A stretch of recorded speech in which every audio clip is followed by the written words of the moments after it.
स्वामी विवेकानंद ने कहा है, सच्ची शिक्षा वो है जो व्यक्ति को अपने पैरों पर खड़ा होना सिखाती है।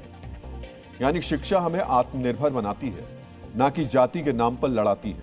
इसलिए आज यह भी जानना जरूरी है कि देश के सिस्टम ने शिक्षा का जो ढांचा बनाया है, क्या वो वाकई देश के भविष्य कहे जाने वाले नौजवानों को आत्मनिर्भर बना रहा है।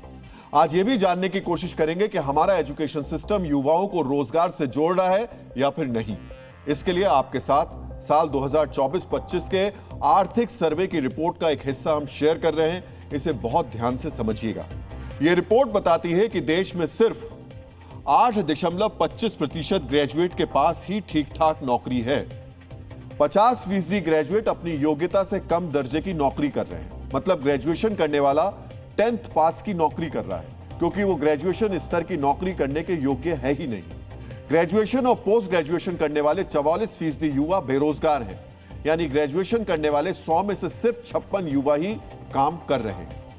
मित्रों, फर्क समझने के लिए शिक्षा और रोजगार से जुड़े इसी मानदंड पर दूसरे देशों के आंकड़े को भी एक बार फिर से देख लेते हैं। जापान में 97% ग्रेजुएट नौकरी कर रहे हैं, नीदरलैंड्स में 93%, जर्मनी में 92%, अमेरिका में 88%, यूरोप में 85%।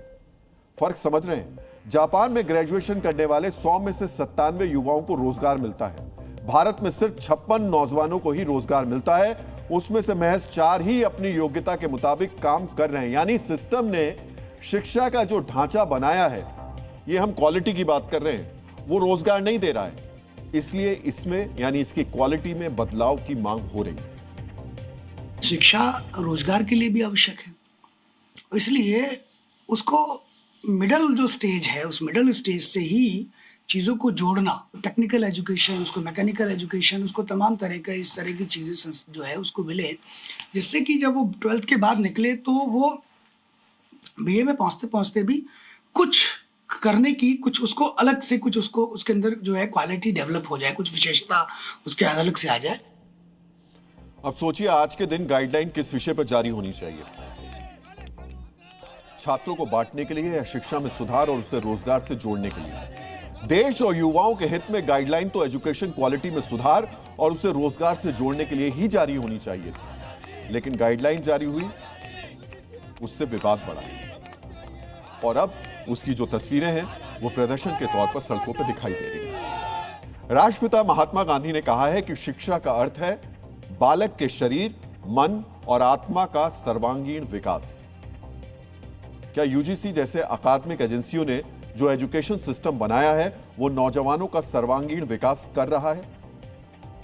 आंकड़े तो यही बता रहे हैं कि नहीं। फिर गाइडलाइन तो इसी पर जारी होनी चाहिए थी। मित्रों, एजुकेशन सिस्टम एक दिन में नहीं बना है।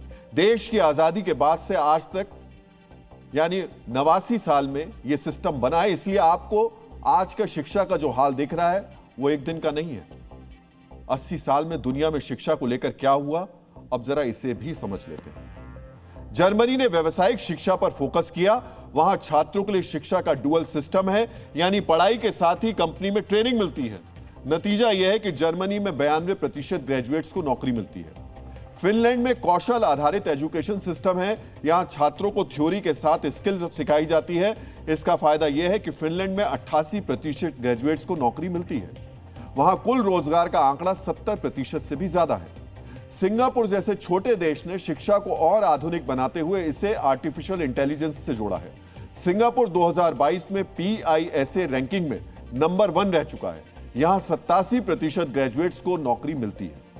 यानी तकनीक के विकास के साथ इन देशों ने शिक्षा में तार्किक सोच, इनोवेशन, प्रैक्टिकल लर्निंग, रिसर्च और कौशल विकास के साथ इसको जोड़ दिया। लेकिन हमारी एजुकेशन एजेंसियों ने क्या किया?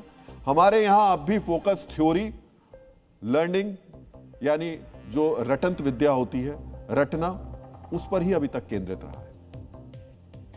80 साल में जिन देशों ने शिक्षा प्रणाली में बदलाव किया वो तेज गति से आगे बढ़े हैं। लेकिन हमारे देश में शिक्षा से जुड़ी यूजीसी जैसी एजेंसियों ने क्या किया और क्या कर रही हैं? रटंत विद्या को प्रोत्साहन दिया और कैंपस में विभाजन वाली गाइडलाइंस जारी कर रही है। हम फिर यह सवाल पूछेंगे कि आज क्वालिटी एजुकेशन पर गाइडलाइंस क्यों नहीं लाई जाती? क्यों नहीं ऐसी गाइडलाइंस लाई जाती जो हमारे नौजवानों को रोजगार दिलाएं, ऐसी शिक्षा दिलाएं जिससे ग्रेजुएशन करते ही छात्रों को अच्छी जॉब मिल सके। क्यों यूनिवर्सिटी में छात्रों को बांटने वाली गाइडलाइंस लाई जाती है?